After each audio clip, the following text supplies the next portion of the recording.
ഇന്ത്യയുടെ മൂന്നിരട്ടി ആളോഹരി വരുമാനമുള്ള അസർബൈജാൻ ധാരാളം പെട്രോളിയം നിക്ഷേപമുള്ള ഒരു ഏഷ്യൻ രാജ്യമാണ്. കേരളത്തിന്റെ ഇരട്ടി വലിപ്പമുണ്ടാകും. ഏകദേശം 1 കോടി ജനങ്ങൾ അസർബൈജാനിൽ താമസിക്കുന്നു. ഏഷ്യൻ രാജ്യമാണെങ്കിലും യൂറോപ്യൻ സംസ്കാരമാണ് അസർബൈജാനിൽ. അതിന് കാരണം അസർബൈജാൻ, ആർമേനിയ, ജോർജിയ തുടങ്ങിയ 3 രാജ്യങ്ങൾ യൂറോപ്യൻ വംശജരുടെ പൂർവികർ താമസിച്ചിരുന്ന പ്രദേശമാണ്. ഈ പ്രദേശത്തെ കൊക്കേഷ്യൻ ഏരിയ എന്ന് പറയും. യൂറോപ്പിലും അമേരിക്കയിലും താമസിക്കുന്ന ആളുകളെ കൊക്കേഷ്യൻ വംശജർ എന്നും പറയാറുണ്ട്. അതുകൊണ്ട് അസർബൈജാനിലെ ജനങ്ങളെ യഥാർത്ഥ യൂറോപ്യൻസായി കണക്കാക്കുന്നു.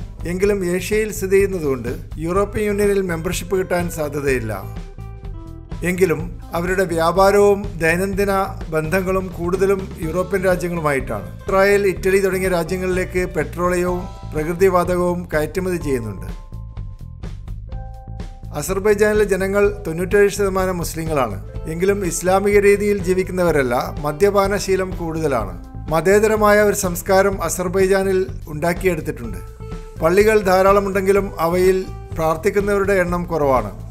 പള്ളികൾ ടൂറിസ്റ്റ് അട്രാക്ഷൻസായി കണക്കാക്കുകയും നല്ലപോലെ പരിപാലിക്കുകയും ചെയ്യുന്നുണ്ട്.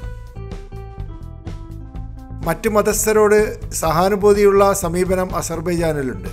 3 ലക്ഷം ക്രിസ്ത്യാനികളും 12,000 ജൂതന്മാരും സന്തോഷമായി ഇവിടെ ജീവിക്കുന്നു. ഹരേ കൃഷ്ണ, ബഹായി തുടങ്ങിയ പ്രസ്ഥാനങ്ങളോട് നല്ല സഹിഷ്ണുതയുണ്ട്.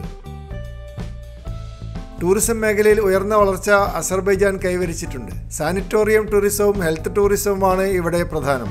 ടൂറിസം മേഖലയിൽ വളർച്ചയുണ്ടാക്കുക ഗവൺമെന്റിന്റെ ഒരു പ്രയോറിറ്റി പോളിസിയാക്കി മാറ്റിയിട്ടുണ്ട്. അസർബൈജാൻ വളരെ ഉയർന്ന അഴിമതിയുള്ള ഒരു രാജ്യമാണ്. അതുകൊണ്ട് വളരെയധികം ചീത്തപ്പേര് പാശ്ചാത്യ ലോകത്തെ ഉണ്ടാക്കിയിട്ടുണ്ട്.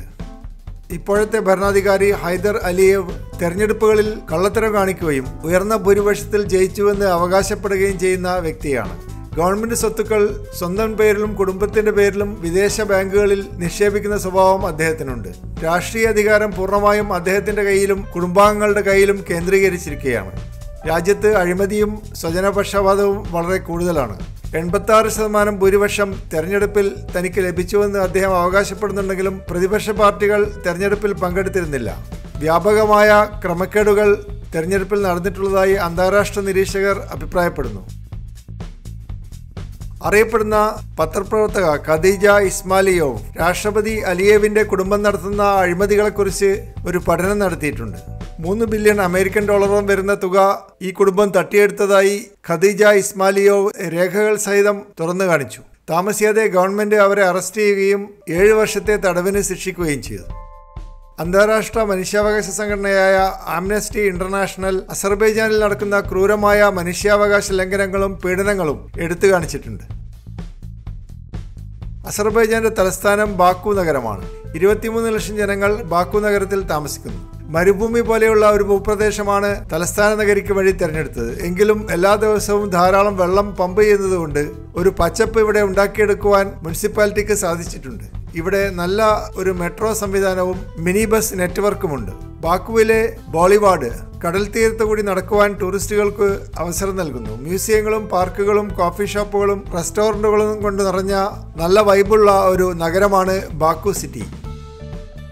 എല്ലാ വർഷവും ജൂൺ മാസം ഇവിടെ ഒരു ജാസ് ഫെസ്റ്റിവൽ നടക്കാറുണ്ട്. 7 ദിവസം നീണ്ടു നിൽക്കുന്ന ബാക്കു ജാസ് ഫെസ്റ്റിവലിൽ പങ്കെടുക്കുവാൻ ധാരാളം വിദേശികൾ എത്തിച്ചേരുന്നുണ്ട്. ബാക്കു നഗരത്തിലെ മഹാരാജ റെസ്റ്റോറന്റ് അബ്ദുൽ കരീം തെരുവിലാണ്. ഇന്ത്യൻ ഭക്ഷണമാണ് ഇവിടെ നൽകുന്നത്. ഭക്ഷണത്തോടൊപ്പം ബെല്ലി ഡാൻസ് പെർഫോമൻസും ഉണ്ടാകാറുണ്ട്.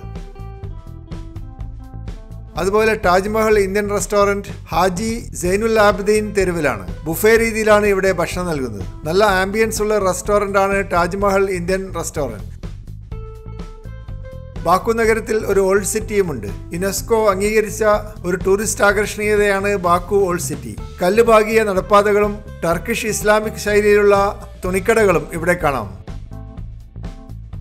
അസർബൈജാനിലെ ഭക്ഷണം ഇറച്ചിയും പച്ചക്കറികളും കാബേജും എഗ് പ്ലാന്റും ധാരാളമായി ഉപയോഗിക്കുന്ന രീതിയാണ്. കബാബും പലതരത്തിലുള്ള റൈസ് ടോപ്പിംഗ്സും ഇവിടെ പോപ്പുലറാണ്. ബാക്കു നഗരത്തിലെ ഹൈദർ അലിയേവ് അന്തർദേശീയ വിമാനത്താവളം റഷ്യയുടെയും തുർക്കിയുടെയും വിമാന കമ്പനികൾ സർവീസ് നടത്തുന്ന ഒരു വലിയ വിമാനത്താവളമാണ്. ജർമ്മനിയുടെയും ഖത്തറിന്റെയും വിമാന കമ്പനികളും ഇവിടെ പതിവായി സർവീസ് നടത്താറുണ്ട്.